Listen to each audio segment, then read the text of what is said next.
आजची उरणमधील क्रूरतेची सीमा ओलांडलेल्या घटनेचे प्रतिसाद समाजातील सर्व घटकांवर उमटले.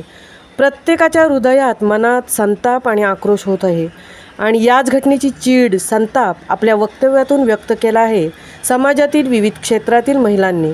आजचा हाच प्रसंग उद्या आमच्या मुलींवरही येऊ शकतो, त्यामुळे आमच्या मुलंही सुरक्षित आहेत का, असे प्रश्न अनेकांच्या हृदयात थरकाप उडवत आहेत.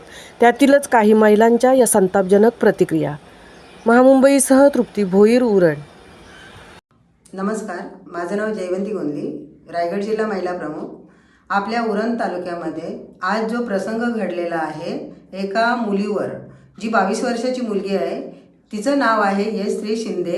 या मुलीवर जो आज प्रसंग घडला तो खूप लाजिरवाणी आहे आणि असा प्रसंग कुठल्याही मुलीवर जर परत आपल्या उरण तालुक्यामध्ये होऊ नये, या महाराष्ट्रात होऊ नये असं जर वाटत असेल प्रत्येकाला, तर त्या ज्यांनी अपराध केला आहे, जो अपराधी आहे, आरोपी आहे, त्याला फाशीची शिक्षा ही झालीच पाहिजे.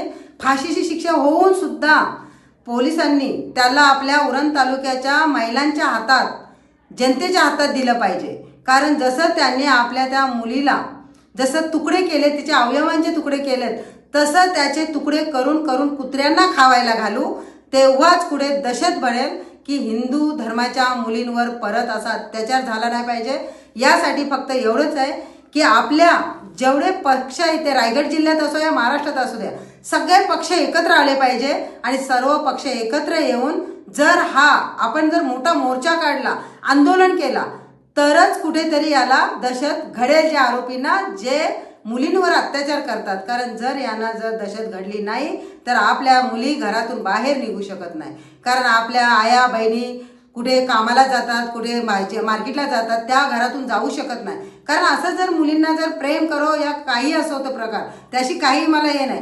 फक्त एवढंच वाटते की आपल्या मुलींना जर ते फसवत असतील प्रेमात, तरी सुद्धा त्यांना जर एवढी मोठ्या जर त्यांच्यावर अत्याचार करत असतील तर खरंच ही लाजिरवाणी गोष्ट आहे. आणि मला तरी असं वाटते आपल्या उरण तालुक्यातल्या सगळ्या लोकांनी एकत्र येऊन त्यांच्यावर एवढी मोठी कारवाई केली पाहिजे की मला तरी हे मनात आल्यावर असं वाटते की त्याला तर माझ्या चादीन द्या, मी त्याचे तुकडे तुकडे करून त्याला जालाला पण तयार, मला काही शिक्षा झाली तरी चालेल, पण अशा लोकांना सुटं सोडता कामा नाही. कारण चावलेला कुत्रा जर असला आणि जर त्याला रस्त्यात सोडून दिला तर तो अनेकांचे चाव घेऊ शकते, डसू शकते.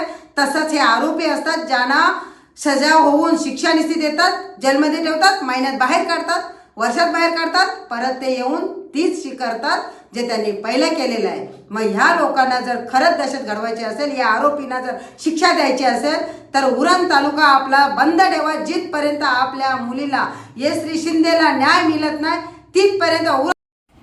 नवी मुंबई उरण येथे आज भयानक अशी घटना घडलेली आहे. 22 वर्षीय तरुणीचा अमानुष अत्याचार करून तिची हत्या करण्यात आलेली आहे. ह्या घटनेमुळे पूर्ण उरण तालुका आणि रायगड जिल्ह्यामध्ये एकच खळबळ माजलेली आहे. कारण अक्षता म्हात्रे हिची घटना ताजी असतानाच उरणमधली ही घटना पुन्हा एकदा माणुसकीला काळिंबा अशी फासणारी आहे. ह्या घटनेमुळे महिला वर्ग आणि मुलींना असं वाटते की आपण कॉलेज किंवा कामाच्या निमित्ताने बाहेर पडताना आपण सुरक्षित असू किंवा नसेल.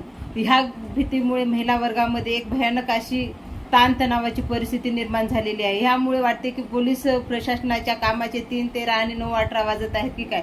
पोलीस प्रशासन जर जागरूक असेल आणि महिलांना आणि मुलींना जर संरक्षण देत असतील तर पुरोगामी महाराष्ट्रामध्ये अशा घटना कधीही घडणार नाहीत. महाराष्ट्रातील महिलांना आणि मुलींना जर संरक्षण दिले तरच उद्याच्या येणाऱ्या काळामध्ये महिला आणि तरुणी नव्या जोमाने बाहेर घराच्या पडतील आणि एक नवीन उमेद घेऊन समाजातील घटकामध्ये आपले काम करतील. त्यांना जर संरक्षण जर नाही दिले किंवा अशा जर घटना घडत असतील तर भविष्यामध्ये आपले आई वडील मुलींना बाहेर पाठवणार नाहीत. कारण त्यांना एवढंच माहीत नसेल की आपली मुलगी किंवा आपली घरातली जी भगिनी गेलेली आहे ती सुरक्षित घरी येईल किंवा नाही. त्याच्यासाठी प्रशासनाला अशी विनंती आहे की तुम्ही आम्हाला 1500 रुपये नका देऊ, पण आमच्या मुलींना आणि आमच्या महिलांना संरक्षण द्या. मी हर्षला राहुल पाटील, श्री छत्रपती शिवाजी विद्यालय गव्हाण कोपर येथे शिक्षिका आहे. सकाळी घडलेली घटना ही अतिशय दुर्दैवी आणि मनाचा संताप उडवणारी होती आणि दिवसभर मी बघते मीडियामधून त्याची पडसाद उमटत आहे. संतप्त प्रतिक्रिया जनतेकडून पण येते.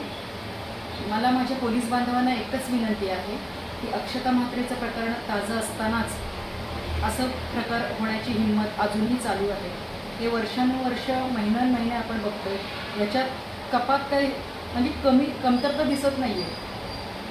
तर आपले कायदे मजबूत आहेत, परंतु त्यामागची जी अंमलबजावणी आहे ती कुठेतरी कमी पडते. म्हणून मी माझ्या पोलीस बांधवांना एवढीच विनंती करते की त्या नराधमाला लवकरात लवकर शोधून काढा आणि भर चौकात फाशी द्या. हीच एका संतप्त नागरिक म्हणून आज माझी प्रतिक्रिया आहे. धन्यवाद.